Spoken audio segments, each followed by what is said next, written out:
अस्सलाम वालेकुम दोस्तों आपका फिर से बहुत बहुत स्वागत है हमारे यूट्यूब चैनल हज इन्फो इंडिया में। दोस्तों आज हम बात करेंगे हज 2025 के लिए जो सिलेक्शन अभी हाजियों का हुआ है उस विषय में। तो जैसे आप सबको पता है आज 7 तारीख को जो है सिलेक्शन प्रोसीड्यूर जो है कंप्लीट हो चुका है। रैंडमाइज्ड डिजिटल सिलेक्शन जो एक डिजिटल सिस्टम के ज़रिए हज कमेटी ऑफ इंडिया की तरफ से हाजियों की सिलेक्शन का प्रक्रिया वो चलाते हैं, उसके ज़रिए हाजियों का सिलेक्शन हो चुका है और अब तक सभी सिलेक्टेड जो भी है उनको एसएमएस मिल गए होंगे और साथ ही साथ जो भी वेटिंग लिस्ट में हैं उनको भी इन्फॉर्मेशन जो है दोस्तों मिल गया होगा। अभी अगर फिर से आपको डिटेल में जानना है तो आप यह जो हज कमेटी ऑफ इंडिया का वेबसाइट है यहाँ से भी जो है डिटेल आप निकल सकते हैं। इसके लिए दोस्तों आपको खोल लेना है हज कमेटी के वेबसाइट www.hajcommittee.gov.in और इसके बाद यहाँ पे ये 3 डॉट्स जो आपको दिख रहा है, अगर आप मोबाइल व्यू में हम दिखा रहे हैं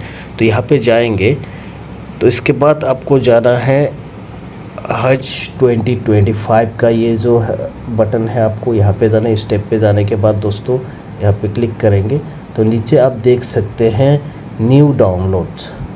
ये न्यू डाउनलोड्स ऑप्शन पे अगर आप जाएंगे और इस पर क्लिक करेंगे तो यहाँ पे देख सकते हैं 1 नंबर पे जो आपका एक ऑप्शन है प्रोविजनल सिलेक्शन लिस्ट। तो प्रोविजनल सिलेक्शन लिस्ट में हम क्लिक करते हैं।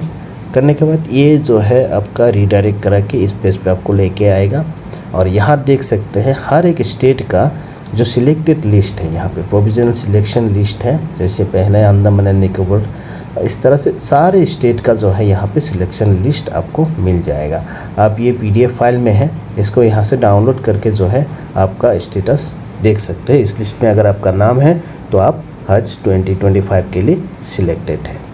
तो सिलेक्शन लिस्ट जो है आप यहाँ से निकाल सकते हैं। इसके बाद दोस्तों जो जिन लोगों का सिलेक्शन अब तक हो चुका है और उनके लिए एक इन्फॉर्मेशन जो हज कमेटी ऑफ इंडिया की तरफ से दिए गए हैं, वो सर्कुलर नंबर, नया सर्कुलर एक आया है दोस्तों। वो सर्कुलर क्या है हम आपको दिखा देते हैं। वो सर्कुलर है सर्कुलर नंबर 8 और रिगार्डिंग डिपॉजिट ऑफ एडवांस हज अमाउंट।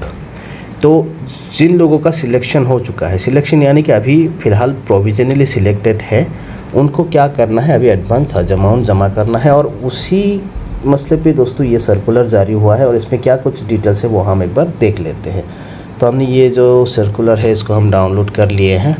तो ये आप देख सकते हैं दोस्तों सर्कुलर नंबर 8, सब्जेक्ट है हज 2025 डिपॉजिट ऑफ एडवांस हज अमाउंट। तो यहाँ पे क्या कुछ आपको डिपॉजिट करना है, जैसे एज पर पैरा 19 जो कि गाइडलाइंस की 19 पैरा को रिफर्ड यहाँ पे किया गया है। तो इसके मुताबिक जो पैसा आपको अभी भरना है फर्स्ट इंस्टॉलमेंट के तौर पर वो है provisional selected pilgrims are required to deposit initial advance हज अमाउंट ऑफ ₹1,28,000। तो ये इनिशियल अमाउंट है और इसके साथ जो आपको ऐड करना है नॉन रिफंडेबल प्रोसेसिंग फ़ी। जो ये फ़ीस जो पहले एप्लीकेशन करते वक्त लिया जाता था, अब फ़िलहाल जो है प्रोविजनली सिलेक्टेड पिलग्रिम से ही बस ये नॉन रिफंडेबल प्रोसेसिंग फ़ी जो लिया जाता है, तो ये इसमें ऐड होगा। इसके बाद दोस्तों और कौन सा अमाउंट है, वो है मिसलेनियस ड्यूज़, ये 2000 रुपीज़ जो है इसमें ऐड होगा। तो टोटल दोस्तों आपको कितना जमा करना है, टोटल अमाउंट हो रहा है आपका 1,30,300। ये टोटल अमाउंट जो है आपको एडवांस हज अमाउंट के तौर पर आपको जमा करना है। और इसके लिए जमा करने की जो डेट है वो कौन सा डेट है, ये देख सकते हैं आप 8 अक्टूबर से लेकर 21 अक्टूबर के बीच जो है दोस्तों आपको ये अमाउंट जमा कर देना है। जो लोग प्रोविजनली सिलेक्ट हो गए हैं उन लोगों को ये अमाउंट 8 अक्टूबर से लेकर 21 अक्टूबर के बीच जमा कर देना है। तो हम नीचे जाएंगे दोस्तों, देखेंगे कि ये पेमेंट की प्रोसीजर क्या है, आप किस तरह से पेमेंट करेंगे। तो पेमेंट करने के लिए यहाँ पे प्रोसीजर बताया गया है। The payment of ₹1,30,300 can be made इधर। 1 नंबर पे है ई पेमेंट फैसिलिटी। दोस्तों हज कमेटी के वेबसाइट पे दोस्तों जो है ई पेमेंट का फैसिलिटीज़ है, आप वहाँ से जाके जो है credit card, debit card, net banking और आपकी यूपीआई के ज़रिए भी जो है आपका अमाउंट जमा कर सकते हैं। ये तो 1 नंबर जो हो गया प्रोसीजर हो गया। दूसरे नंबर पे क्या है दोस्तों, amount can be deposited in any branch of either SBI और UBI in the account of Hajj Committee of India through the specified pay slip by using bank reference number available on the website against your cover number. तो पैसा जमा करने के लिए आप जब offline यानी कि बैंक पे स्लिप के ज़रिए आप जब पैसा जमा करेंगे तो आपको पे स्लिप पे एक यूनिक नंबर जो है बैंक रेफरेंस नंबर, आपके कवर नंबर के अगेंस्ट पे जो है एक बैंक रेफरेंस नंबर है वो पे स्लिप पे मेंशन करना होगा। और ये पे स्लिप जो है दोस्तों हज कमेटी की वेबसाइट पे अवेलेबल है। मैं वो पे स्लिप किस तरह से आप डाउनलोड करेंगे वो भी डिटेल हम यहाँ पे आपको बता देंगे।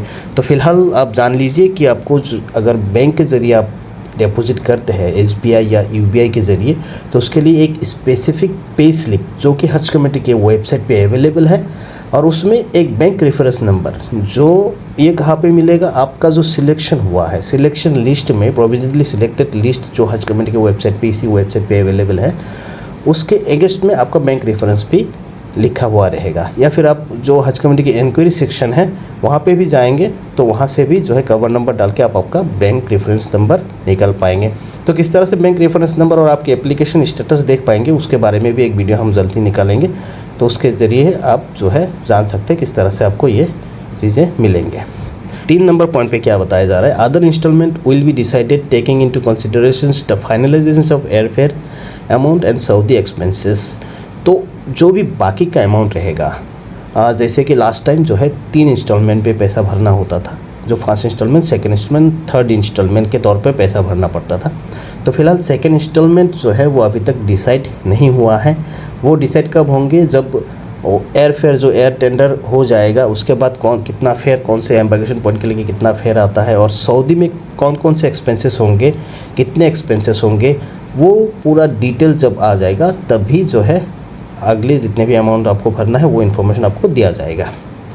द डिटेल एक्सपेंडिचर फॉर हज 2025 for respective embarkation points will also be displayed on website of हज कमेटी ऑफ इंडिया एंड हज सुविधा एप्लीकेशन। अगर आपने हज सुविधा एप्लीकेशन जो है वो इंस्टॉल किया है तो उसमें भी जो है इन्फॉर्मेशन आपको मिल जाएंगे कि कितना कुछ आपको फर्दर आपको जो है पेमेंट करना है। तो यहाँ पे नीचे 4 नंबर पे क्या बताया जा रहा है, the unique bank reference number provided to each cover must be mention in the deposit slip. जैसे हमने आपको पहले बताया कि आपके पे स्लिप पे ये वाला जो यूनिक बैंक रेफरेंस नंबर आपके कवर के अगेंस्ट में इशू किया गया है वो मेंशन करना ज़रूरी है। इसके बाद दोस्तों हम नीचे जाएंगे, यहाँ पे 2 नंबर पेज पे क्या है दोस्तों, आफ्टर डिपॉजिटिंग द एडवांस हज amount the provisionally selected pilgrim shall submit the following documents to the concern state UT Hajj committee on और बिफोर 23 अक्टूबर 2024।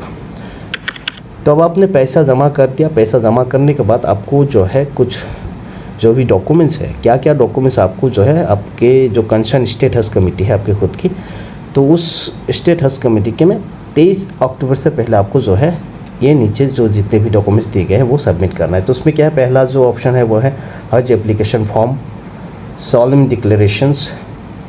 तो हज एप्लीकेशन फॉर्म और सॉलम डिक्लेरेशन जो है वो आप हज एप्लीकेशन फॉर्म जो PDF में डाउनलोड करेंगे उसके साथ ये सॉलम डिक्लेरेशन भी उसके साथ आ जाता है।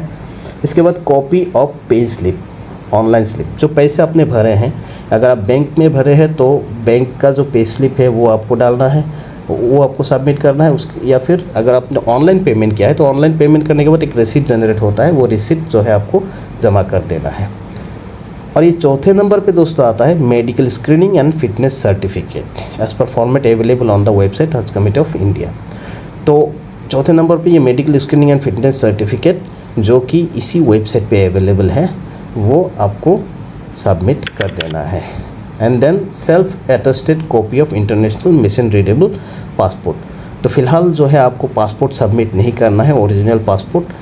फ़िलहाल के लिए आपको self attested copy of international, आपकी जो पासपोर्ट है उसकी फ्रंट एंड बैक पेज जो है जिसमें आपका फ्रंट पेज में फ़ोटो और नाम वगैरह है और बैक पेज में आपका जो जहाँ पे एड्रेस वगैरह है वो 2 पार्ट जो है आपको यहाँ पे फ़ोटो स्टेट करके सेल्फ अटेस्ट करके सबमिट करना है। तो फिलहाल ये जो 5 चीज़ें हैं आपको पैसा जमा करने के बाद आपकी स्टेटस कमेटी में सबमिट करना है दोस्तों।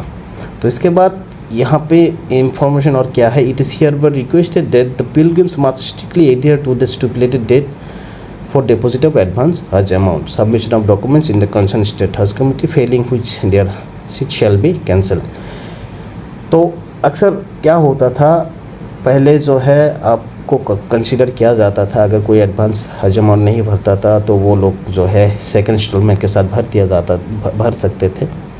लेकिन लास्ट ईयर से दोस्तों ये नया नियम हुआ है, अगर कोई एडवांस अमाउंट जो स्टिपुलेटेड डेट दिया गया है उसके अंदर अगर नहीं भरते हैं तो उनका भी सीट कैंसिल कर दिया गया था लास्ट टाइम। तो ये चीज़ दोस्तों ध्यान में रखना ज़रूरी है कि अगर आपने अप्लाई किए हैं और आप प्रोविजनली सिलेक्टेड हो चुके हैं तो आपको जो टाइम फ्रेम यहाँ पे दिया गया है इस सर्कुलर में, उसी के मुताबिक आपको जो है पैसा जमा कर देना है। तो फ़िलहाल दोस्तों आज के लिए इतना ही। पेमेंट से रिलेटेड कोई भी इन्फॉर्मेशन आपको चाहिए तो आप हमें कमेंट बॉक्स में कमेंट करके पूछ सकते हैं। हम कोशिश करेंगे अपनी तरफ से जितना हो सके आपको ऑथेंटिक इन्फॉर्मेशन प्रोवाइड करें। तो आज के लिए इतना ही दोस्तों, मिलते हैं अगले वीडियो में, तब तक के लिए शुक्रिया।